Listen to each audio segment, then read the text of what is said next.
My name is Michael Shaw. I'm the president of Freedom Advocates. Freedom Advocates exists in order to promote the public understanding of the importance of the political recognition of each of our unalienable rights. This became an issue to us at the beginning of the 21st century as we began to understand the nature of the Agenda 21 program, the program for collectivization, global collectivization, operated through the United Nations and its affiliates. Agenda 21 policies were deep into my community, which is really, as I learned, the sample patch for the implementation of Agenda 21, or sustainable development, within the United States. Today, Santa Cruz has been surpassed by many counties who have implemented this program far more than we have. But be assured that whatever county in America you live in today, you have an Agenda 21 sustainable development program in process that is working to affect the goals of Agenda 21, which can really be summarized in 3 points and supported by the documents prepared at the United Nations. Those 3 points are: first, the abolition of private property. This is why the pressure is mounting on landowners across America. Soon that battle is going to shift into suburban neighborhoods, and the battle for the resettlement of our suburban neighborhoods will begin. Agenda 21 will not stop its process until all the world is collectivized. Now, the second major program for this collectivization is called the Global Citizenship Education Program.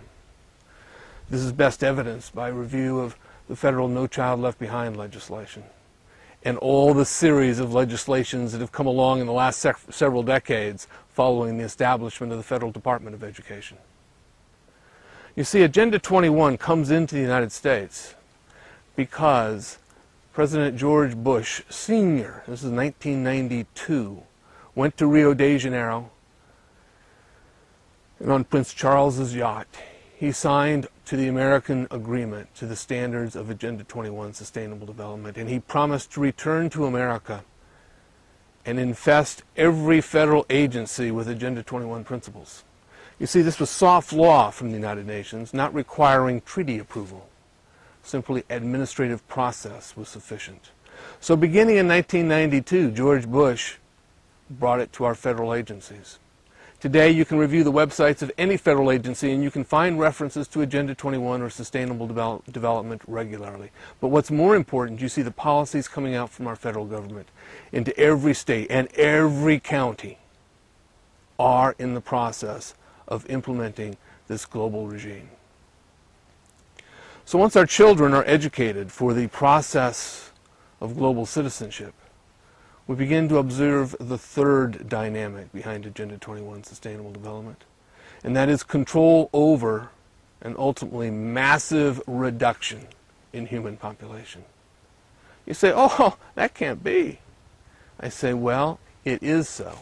It's contained in the UN's document, Global Biodiversity Assessment Report, which calls for reduction of human population. The way we get there is by changing the way we live. It's creating wildlands throughout the United States where human beings will not be allowed to either reside or extract materials.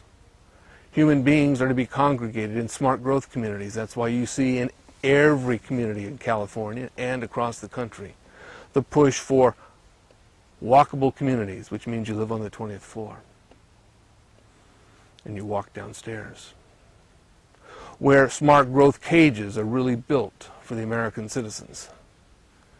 And we thought the one way in and one way out of Polish cities was a dangerous mistake. Well, smart growth is designed to take control over all human action. The Wildlands Project is designed to reduce us to abjects of poverty. World government is the program behind the Democrat Party and Republican Party sponsored Agenda 21 program.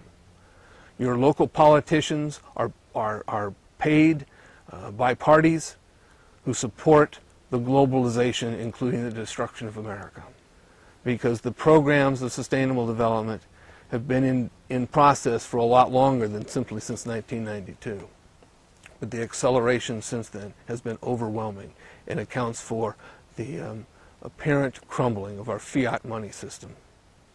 So what I suggest, because this is a gloomy picture, what I suggest is first that people take reasonable steps to prepare for the worst.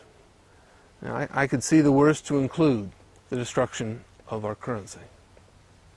Now, that doesn't mean anyone should lose confidence in our fiat reserve money, not until we have it replaced. But in case those on the inside of the fiat system decide to subjugate the world by collapsing their monetary system, it is important that you have something with which you can barter. It is also important that you have access to food and to water. It is clear you want to be out of debt. Because if you're in debt, you become chattel of this new world order. Now, mortgage debt may be a slightly different circumstance. But if one can find themselves in a position to own their home outright, they'll find themselves much happier for having done so. Once you've prepared for the possible worst and you have your access to food and water and barter material, then you want to understand what sustainable development is, because its completion is not a fait accompli. The battle is in their terms, a global to local battle. That means they infuse your community with sustainable development policy. Come to understand that policy and strike at it at every turn.